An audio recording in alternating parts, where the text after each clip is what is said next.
dia faly miarahaba sy mirasoantsika rehetra mpanaraka ny fandarana misandratra indray. Ankafaliana lalandava no iarahako aminareo. Engany samy azo izay ilainy ary samy ahita izay tadiaviny. Namana anjara no miaraka aminao amin'ity fandarana misandratra ity.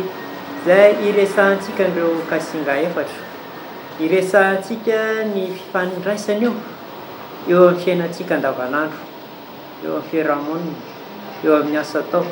Ina no azo iresahana mikasika andreo kasinga efatra. Ina no endrika isehondreo eo amin'ny zavatra rehetra izay ataontsika. Mirary misoa iaho, mirary mitsara. Ankafaliana lalandava no iresahako aminareo ary mirary soa sy mitsara ho antsika satria ny firarian-tsoa araka ny voalaza dia toy ny fary lavavany ka tsy lany amamina.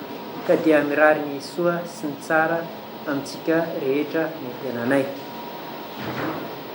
Ny fandarana eto aminareo dia vokatry ny fifaneraserana tamin'ny namana anankiray izay namana nanana olana amin'ny sehatra rehetra izay misy azy. Manana olana izy amin'ny asa izay ataony, tsy mizotra amin'ny eritreretany azy fa niova asa intelo inefatra izy kanefa mbola olana ihany. Manana olana amin'ny tokantrano, indroa nanambady kanefa mbola manana olana ihany koa ilay vady manaraka zao. Manana olana ara-pahasalamana dia mametraka fanontaniana ahoana ny fomba ataoko, inona ny azoko atao mba ahafahana manatsara an'izay fomba fiainako izay. Zaho ve ny olana sa ny fiarahamonina ny olana? Aiza ny toerana misy ahy? Aiza ny toerana tokony hipetrahako? Izay no zavatra mitranga eo amin'ny namana anankiray izay miady hevitra sy mifanakalo. Ary izay zavatra izay no nangatahany zany ho fampizarana amin'ny mpanaraka ny fandarana. Mety izy tsy olana ho izy raha ohatra ka partagenao le izy, fa ohatra anankiray amin'ny fiainako ary mety misy ny olona izay manana olana mitovy amiko. Ny fanadihadiana natao dia manambara fa hoe toetrana hafa izy, olona tsy maro pery izy, olona miteny izy, olona tsy mahay tsara velatsy izy, ary olona manao zavatra amin'ny fo izay toetra azo lazaina fa hoe tsara eo amin'ny fiainana.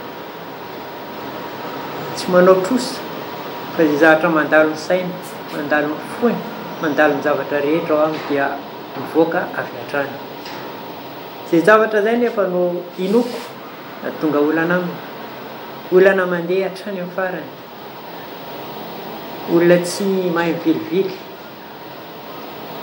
Ka izay zavatra izay no nirehezana niresahana taminy, noezana no dia adino hoe inona avy ny karazana asa izay natao.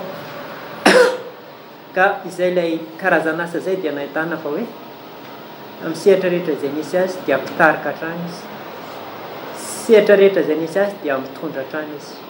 Dia napetraka amin'ny fanontaniana mba efa nentin'olona ve ianao? Rehefa napetraka tamin'ireo toeran'ireo mpiasa ireo ve ianao? Dia avady tsia. Ny zavatra rehetra dia endriky ny fiainanao, endriky ny toetranao, ny tontolo manodidina anao.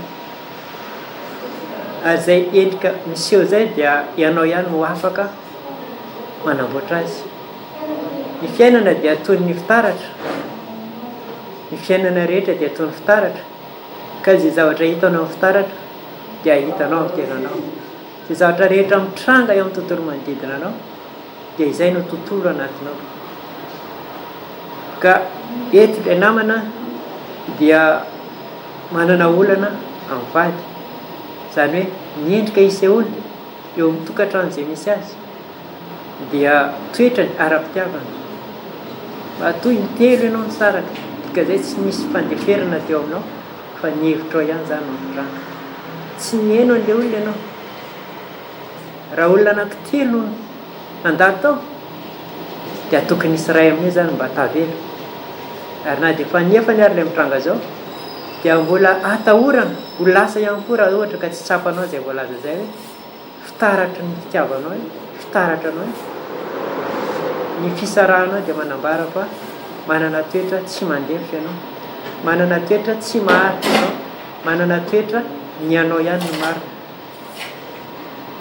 tsy tovy-hevitra ny vehivavy telo izay niarahanao, toetra samy hafa ireo, dikazay lesona telo samy hafa ny tokony ho azonao. Ary ny fahefatry ny toetra dia ny anao lavinao daholo ny toetra telo, dikazay terenao anaraka ny toetranao zany ireo telo ireo. Ka na impolana ambady ary ianao, raha tsy maka an'le hevitr'ireo olona izay miaraka aminao ianao, dia tsy ho tafavoaka eo amin'izay aka tokantrano. Tovy amin'izay ihany koa ny eo amin'ny resaka asa, dia misy afatra nampitan'ny mpampiasa anao na mpiara-miasa aminao. Matoa intelo ianao ny ova asa, inefatra dia manambara izay zavatra izay hoe misy zavatra tsara entinao, fa io zavatra tsara io na tsara ohatran'inareo fa tsy hainao mamiazy ny olona manodidina anao, dia tsisy andray le izy. Misy ny olona izay manefoefo kanefa tsisy olona ohatrany. Misy ny tsena izay feno entana feno dia feno kanefa tsisy mpividy ny entana. Satria tsy hoe koa rehefa feno entanao dia isy olona hividy entanao foana, fa ny entana feno sy tsara ary mora dia ampianao toetra tsara, dia zay no ahafahan'ny olona mividy entanao aminao. Na mora ary ny entanao fa avona no entinao mivarotra azy, teny masiaka sy miavona no entinao, dia tsisy olona hiditra amin'izay. Na mora ary io, atao faran'izay ambany ny entanao, fa manaova toetra mivarotra azy, fandositra zay. Dia izay no anisan'ny olana anankiray aminao sy eo amin'ny seritry ny asa izay misy ianao. Mila miaino, mila mamakafaka, mila mandinika ianao hoe taiza tamin'ity toerana naleako ity no misy ny lesoka, inona le lesoka ary ahoana ny fomba hanarenako an'izay lesona zay. Masika loatra ve za? Mahitsy loatra ve za? Marina loatra ve za? Famarinana tsara, fa misy indraindray ny fahamarinana tsy avoaka fa tazonina. Za tsy miteny mandenga tsia, fa tazony amin'ny fotoana mamety azy vo avoakanao ilay fahamarinana izay anananao. Ny fahamarinana teneninao androany ao anatin'ny ady sy ny fahamarinana teneninao rehefa milamina ny rano dia tsy mitovy ny vokatra azonao. Raha ao anaty ady ianao no mamoaka fahamarinana rehetra izay misy aminao dia memitatra ny ady. Fa raha amin'ny fotoana milamina ianao milaza an'izay zavatra tsy mety rehetra fahamarinana anaranao, dia mampiova an'ilay olona ianao ka andeha amin'ny lalana tsaratsara sy metimety kokoa ilay olona. Izay zavatra izay no tsy maintsy jerentsika sanandro sanandro ho an'ilay namana izay nanolotra ny fandarana aloha ity. Eo amin'ny fiarahamonina dia mitovy amin'izay ihany. Misy afatra namen'olona hoe ny tokotany feno voninkazo tsara tarehy ary feno voninkazo, matetika tsy dia misy fiarahamonina milamina, dia ny diso zany fomba fijery zany. Kanefa rehefa nandinika ela dia marina le izy hoe ny toerana feno voninkazo mirentirety sy mahafinaritra dia midika fa olona manana fepetra enjany ao anatin'ny fiarahamonina, manana didy tsy maintsy arahana, tsy manaiky ny fahasimbana. Voalohany indrindra tsy hisy zaza lalao satria ny zaza tsy maintsy lalao baolina, tsy maintsy hiazakazaka, tsy maintsy hanefotsika, haniba ilay voninkazo. Tsy hisy olona ao anatin'ny fiarahamonina ihany koa andeha sao dia bedy satria maniba ilay voninkazo. Ka mitovy amin'izay ilay fiarahamonina iainantsika. Misy filaminana izay mandroaka ny fiarahamonina misy aminao. Misy fikorontanana izay tian'ny olona ary azakazahan'ny olona ao aminao, mariky ny fahatsorana, mariky ny fandeferana, mariky ny fitiavana ny fiarahamonina. Ka dingana telo izay nambaranao dia inoako angamba voalaza daholo.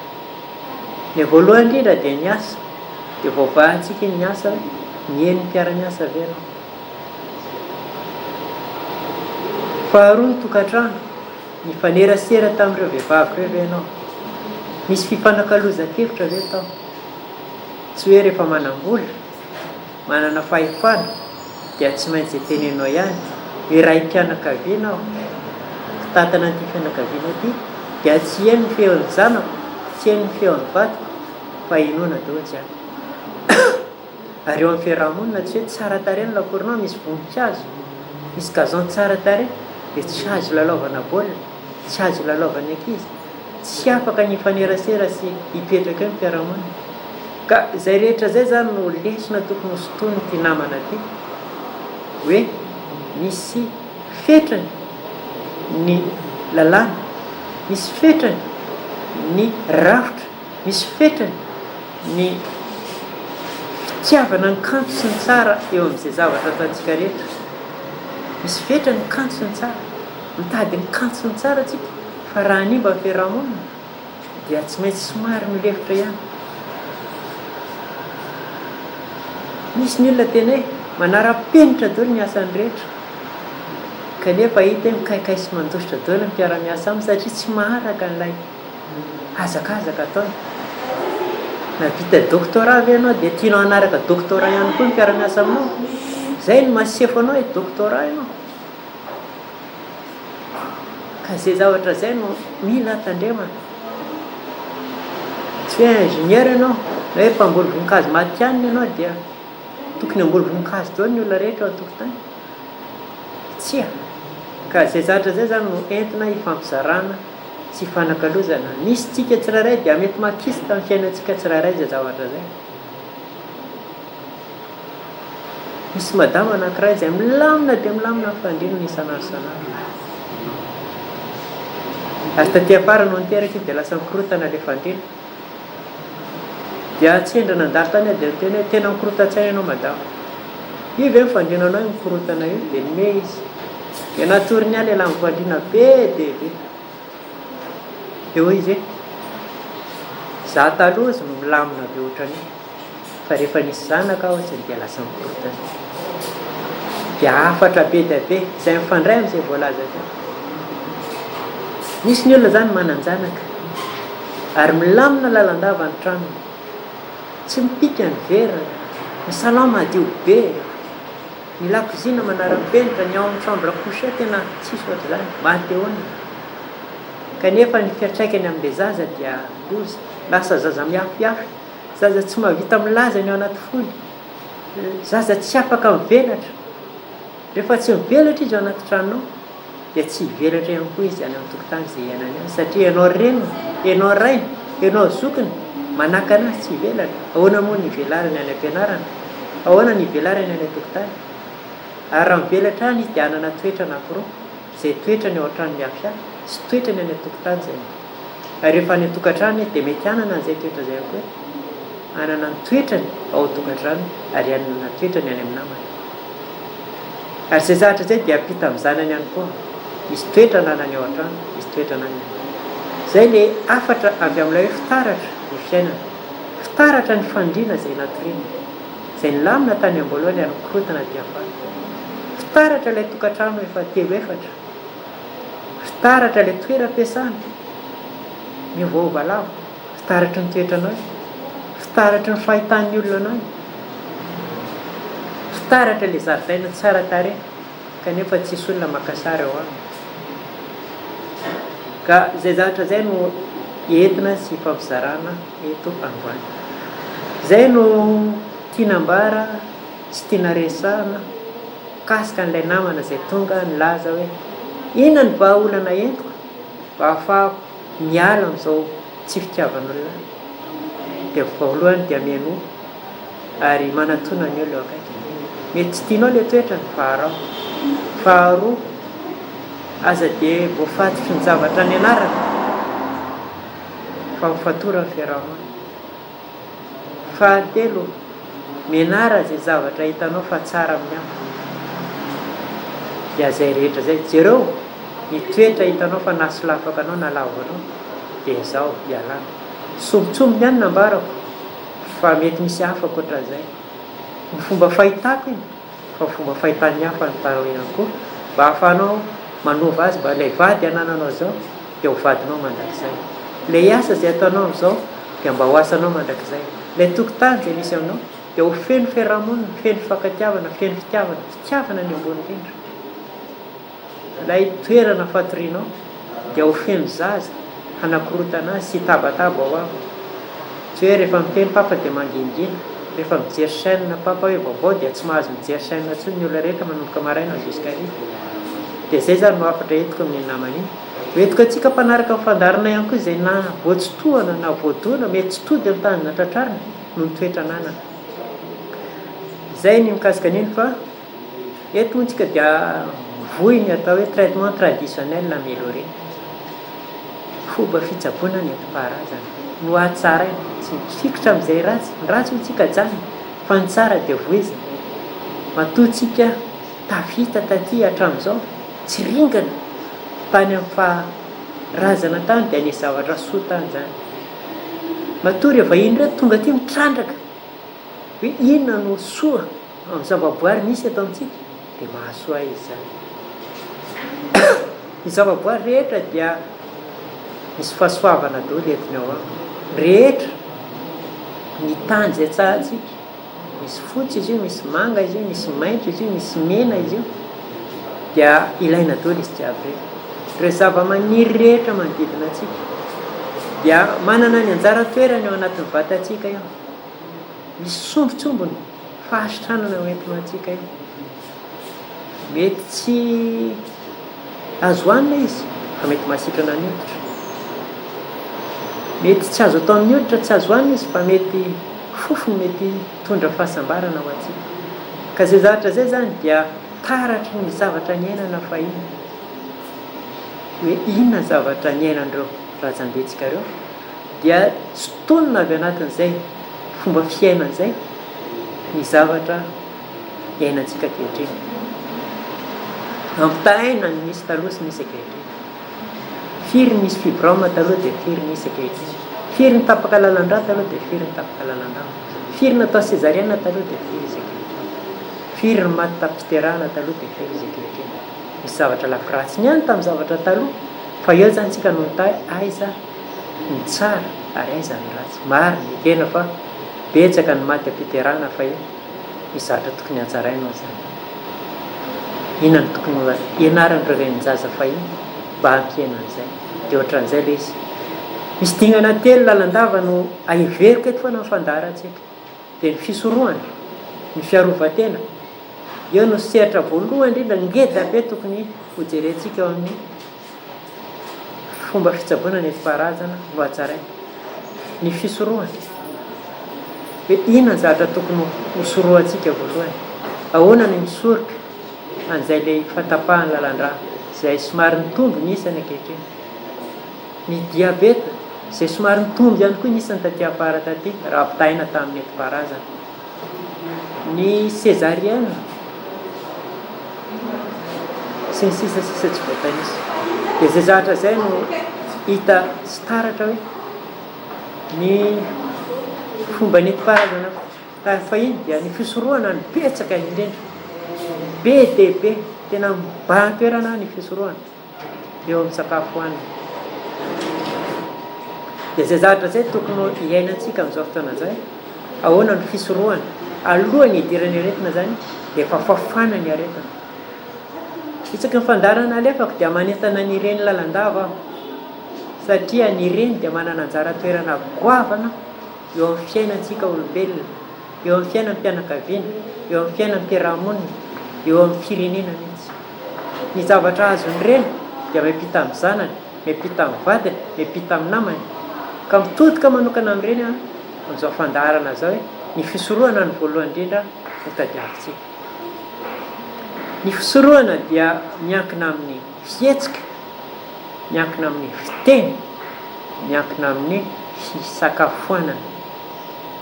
Inona ny sakafo hoanitsika, inona ny fihetsika ataontsika, inona ny fiteny ataontsika, ireo zavatra telo ireo dia mamaritra zavatra be dia be amin'ny fiainantsika raha ara-pahasalamana no resahana. Indray fa iny teny hoe mandakarindrina mahafaty reny, tsisy reny maty izay voadakarindrina kanefa ambadika izay dia nisy fahasitranana be da be, tsy lany volana ny diorivo, tsy lany volana na ny vidy loko dia sady ekonomia zay no fahasitranan'le reny, tsy lany fotoana nandio ny reny ka zavatra ohatrohatran'izay zany no entintsika eto hoe ahoana ny fomba ahafahantsika maka ireo zavatra tsara nisy teo. Ny sakafo voalohany dia ny ranam-pango, ny vary, foto-tsakafon'ny malagasy ny vary. Ahoana no ahafahantsika mitondra an'izay vary izay ho hery sy tanjaka ho antsika, Nilaza ny vary gasy dia fantatsika maneran-tany. Nilaza ny ranon'ampango dia fantatsika maneran-tany. Ary misy foka eto Madagasikara dia mihinana vary be dia be fa mihinana laoka kely. Ny sasany nefa ny laoka be dia be fa ny vary kely. Dia raha pitahintsika ny fahasalaman'ireo olona roa ireo dia ilay mihinana vary be dia be no lava velona kokoa noho ilay mihinana laoka be dia be fa ny vary kely. Dia zavatra anankiray zany. Ny sasany limonady no ambony latabatra, ny sasany akanjo ambony latabatra. Dia ilay mihinana limonady be dia be inoko fa ambony kokoa ny tahan'ny siramamy ao any noho ny mihinana apango. Dia izay zavatra zay zany ho entintsika hoe entina ilazana n'ilay voalaza teo hoe fisorohany no entina hiteny an'ilay reny izay mikarakara ny sakafo hohanitsika isan'andro eo hoe raha pitaina izay ranon'ampango sy limonady zay na ranon'ampango sy le rano-tsotra au glacé dia fantatra antsika angamba fa resin'ny ranon'ampango izy. Sy le vary be da be fa laoka kely, sy hoe laoka be da be fa ny vary kely. Dia asika alaina tahaka be da be. Totika aminareo reny a, totika mpananjana.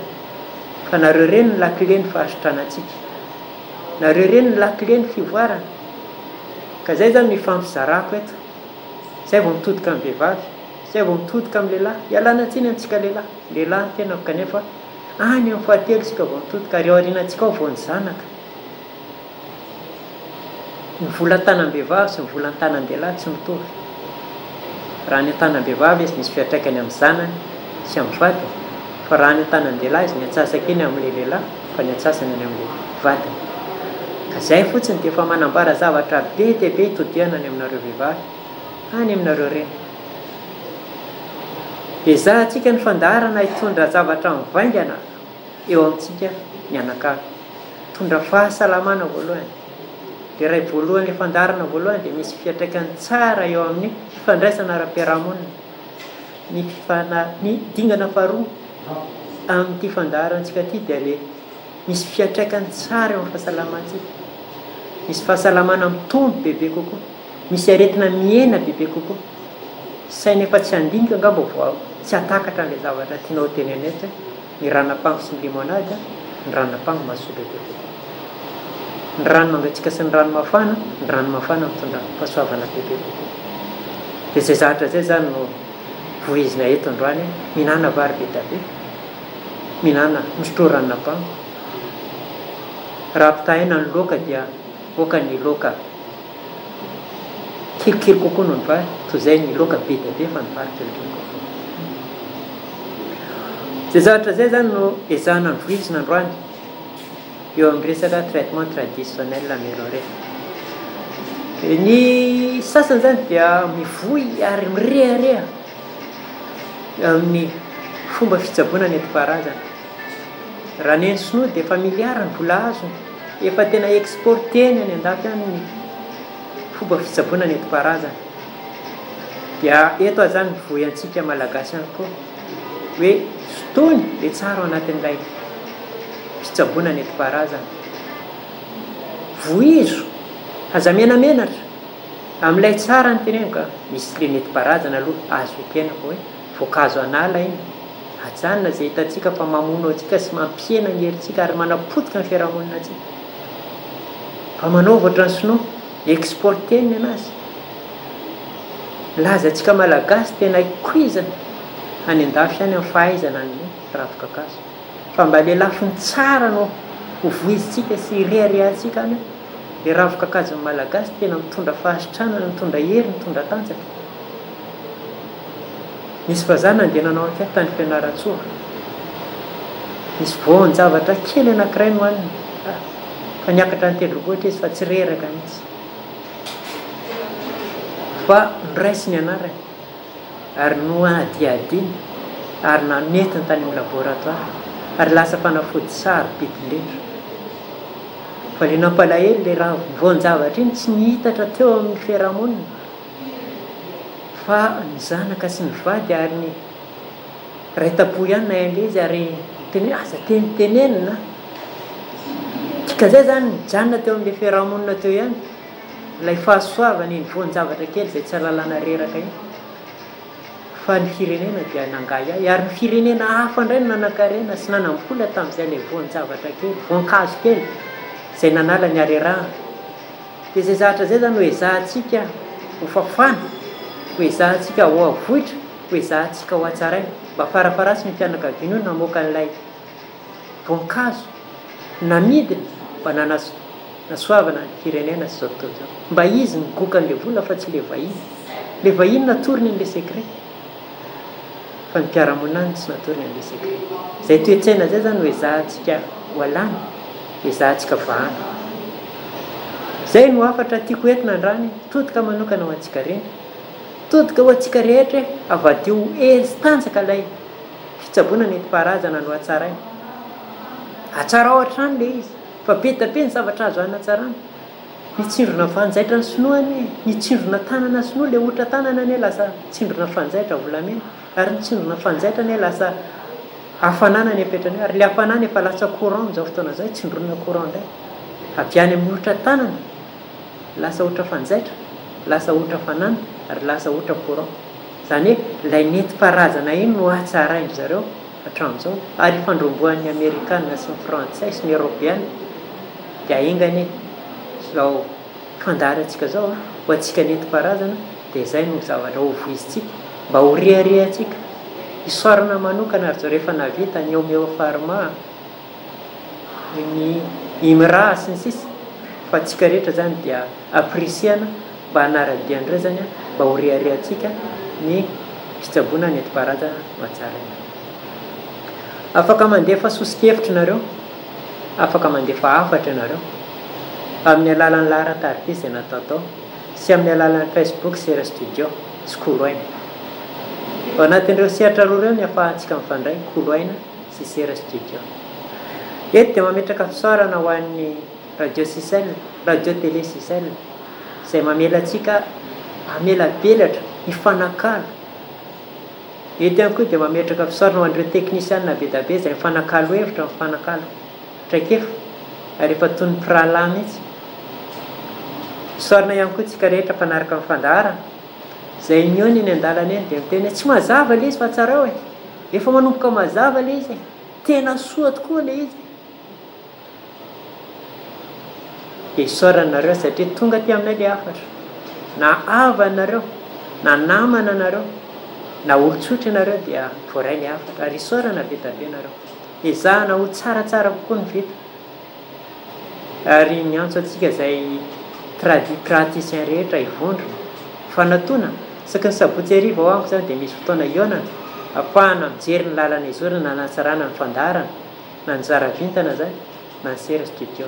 Tongava hanatsarantsika ny fandaharana antsika, mba ho hery sy tanjaka ho antsika ilay fandaharana roa ireo, fa tsy fitsekarana sy fanaratsiana lalandava.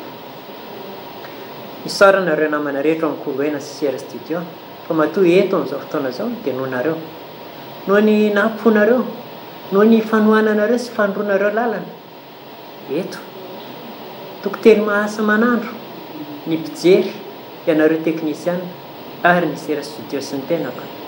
Ka ny fitambarantsika tokony hisy zavatra mivaingana sy zavatra tsara ho entintsika ho an'ity tanànantsika ty, ho an'ny fianakaviantsika tsiraray, ary ho an'ny firenentsika. Izay ngamba ny azoko ambara androany, fa dia manentana antsika lalandava hanaraka ny fandaharana isaky ny zoma hariva sy sabotsy atoandro, ary hanaraka ny fandaharana radio ihany koa isaky ny talata maraina amin'ny folo sasany ka hatramin'ny 1:30 sasany, sy zoma amin'ny folo sasany ka hatramin'ny 1:30 sasany. Hery ho antsika io, tanjaka ho antsika io, fandaharana antsika io, anjara antsika no mikorokoro sy manao soa sy ny kanto aminy mba ho reharehantsika. Azadino ny anihafa, ny donia, ny festival Somaro izay reharehan'ireo olona reo, tanjaka ireo olona reo, vola sy hery ekonomika. Dia anjarantsika ihany koa mba mitady hirika ahafahantsika manao tohin'izy ireo mba ho hery sy tanjaka ho antsika eto Toamasina. Ny fiarimada izay reharehan'ireo olona reo, dia anjarantsika eto Toamasina mitady lalana mba ahafahantsika mametraka endrika anankiray eto amin'ity tanàna ity toy izay voalaza zay. Misehatra misy dia tia fandaharana, misandratra sy ny zara vita dia anjaranareo izay manaraka amin'ny fandaharana no miara mironao ahafahantsika mametraka an'izao fandaharana zao mba ho reharehantsika ihany koa amin'ity faritra Toamasina ity. Zay fa mametraka veloma mandrapiona amin'ny herin'ny androany iray manao misimisy sotra tompoko mandrapiona.